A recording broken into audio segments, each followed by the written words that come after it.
Assalamualaikum warahmatullahi wabarakatuh. Di sini saya Badratun Nafis dari jurusan biologi akan menjawab soal UTS dari mata kuliah pengelolaan sumber daya pesisir di bawah bimbingan Bapak Ilham Zulfahmi. Nah, untuk pertanyaan yang pertama mengenai waduk dan danau. Waduk dan danau merupakan dua hal yang berbeda. Danau merupakan perairan air yang terbentuk secara alami, sedangkan waduk terbentuk karena campur tangan manusia. Jika dilihat dari segi ekologi, maka danau termasuk perairan dengan kondisi ekologi yang lebih baik jika dibandingkan dengan waduk, karena keanekaragaman makhluk hidup di danau tentu saja lebih kaya dan lebih bebas dibandingkan dengan waduk yang keanekaragamannya hanya terbatas pada jenis-jenis tertentu yang diinginkan oleh si pengurus waduk itu saja. Jika kita lihat dari ciri-cirinya, bagian hulu sungai merupakan daerah ataupun bagian sungai yang berada di wilayah dataran tinggi atau pegunungan. Sedangkan bagian hilir merupakan daerah yang lebih rendah atau di daerah dataran rendah. Maka dapat dikatakan sedangkan bagian tengah adalah bagian yang lebih stabil dengan air yang tentunya lebih tenang. Maka berdasarkan hal tersebut tentu saja bisa kita simpulkan bahwasanya keanekaragaman jenis ekosistem yang terdapat di daerah hulu, hilir dan juga tengah tentu berbeda-beda, memiliki keanekaragaman ekosistem tersendiri pada setiap daerah-daerah tersebut.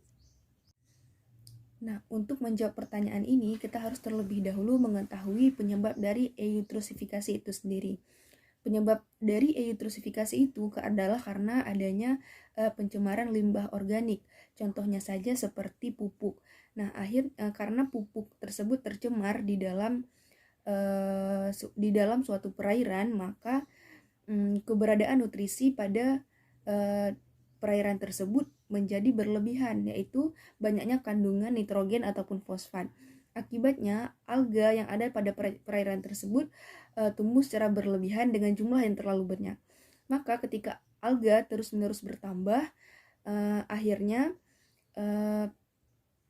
matahari tidak bisa masuk ke dalam perairan tersebut secara optimal. Matahari tidak bisa menembus ke dalam air karena alga sudah memenuhi di daerah tersebut.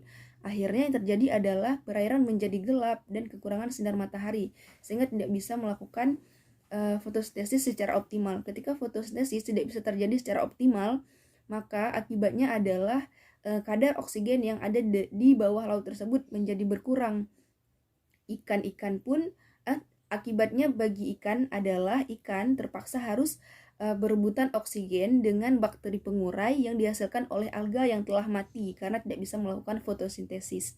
Nah, karena berebutan oksigen tadi itulah akhirnya ikan kekurangan oksigen dan akhirnya menyebabkan ikan mati secara massal. Tidak benar bahwa zona litoral merupakan zona dengan keanekaragaman yang sangat tinggi, karena zona litoral ini merupakan zona yang tidak memiliki kedalaman atau kedalamannya itu 0 meter. Misalnya ketika air pasang, maka zona ini akan tergenang air, sedangkan ketika air surut, maka zona litoral ini akan menjadi pantai. Maka keanekaragaman di zona litoral ini tergolong rendah, bahkan bisa dikatakan hampir tidak ada.